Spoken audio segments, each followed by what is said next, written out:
একটা ধারাবাহিকতা রাখার চেষ্টা করেছি। আমি কন্টিনিউয়াস ভালো করার চেষ্টা করেছি, মানে আগে যেটা ছিল তার চেয়ে আরেকটু ভালো করেছি একেবারে। মানে যদি আপনি সেই শেয়ার মার্কেট স্যার ভালো বুঝে, শেয়ার মার্কেটের যে উত্থান পতন যেটা মানে একেবারে স্ট্রেট আপনার টেবিলের মতো খুব কম হয়েছে, একটু হইলেও সামনের দিকে আগানোর চেষ্টা করছি। তো সেটা এখনও আপনাদের সবার দোয়ায়, উপরওয়ালার ইচ্ছায় সেটাই এখনও কন্টিনিউ আছে।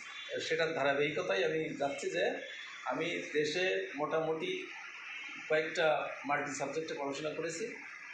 তো সেই ধারাবাহিকতায় কিন্তু আমার কোনো ফরেন ডিগ্রি নাই, যেটা ডেভেলপ কান্ট্রিজ যে আমরা খুব প্রশংসা করে আসছি ছোটোবেলা থেকে।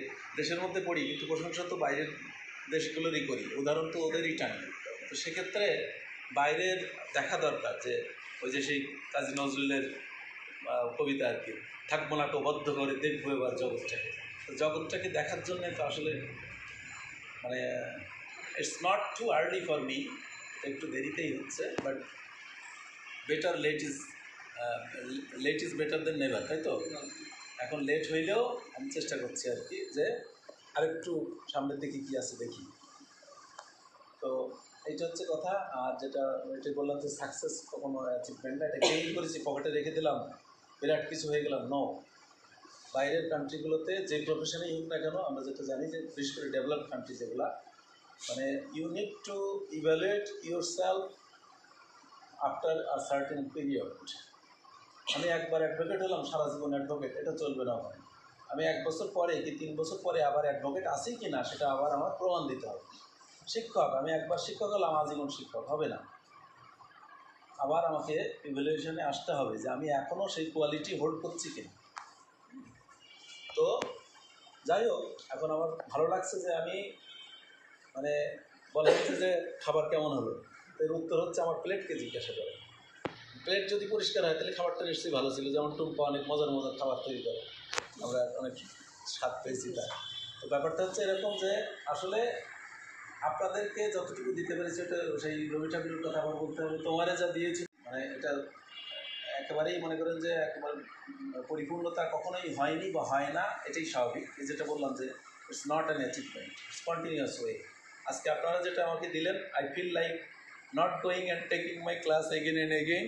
এবং এভাবেই যদি আমি কন্টিনিউ থাকতে পারি তাহলে অন্তত 50 জন মানুষও যদি অনুপ্রাণিত হয় বাংলাদেশের 16 কোটি বা 18 কোটি, আমি I am not sure about the census নাও।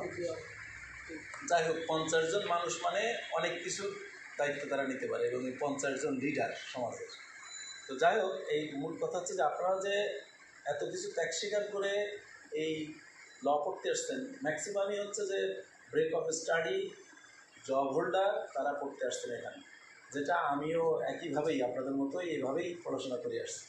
আমি কিন্তু মানে যে make a new friend and keep the old, one is silver the other is gold. আপনার কোনোটাই ফেলার নয়, জীবনের ধন কিছুই যাবে না ফেলা, অনাদরে তারে যতই করো অবহেলা। যতটুকু অর্জন করলেন এ আপনাকে কখনো বিট্রে করবে না। হ্যাঁ, এটা যে স্টিম ইঞ্জিনের মতো আপনাকে সামনের দিকে এগিয়ে নিয়ে যাবে, কোনো না কোনোভাবে আপনার এটা ফুয়েল হিসেবে কাজ করবে। হ্যাঁ, যেমন তো যাই হোক, তো আমি যেরকম এই যে পড়াশোনাগুলো করলাম, মূলত আমার যদি কন্টিনিউয়াস পড়াশোনা বলেন, সেটা হচ্ছে আমি ঢাকা ইউনিভার্সিটি অনার্স মাস্টার্স করেছি লয়ে না, আরেকটা subject environment science and library ম্যানেজমেন্টে। তো ও পর্যন্ত মনে করেন আমার রেগুলার স্টাডি। তারপরে আমি কর্মজীবনে চলে গেলাম, সংসার জীবনে গেলাম, but I did not stop study. আমি এটা কখনো একেবারে থামতে দেয়নি, যেটা গোড়াতেই বললাম যে আমি চালু রেখেছি। আমি যে কারণেই এই চালু রাখার অ্যাওয়ার্ড হিসেবে আমি এই অন্যান্য ডিগ্রিগুলো এসেছে আমার।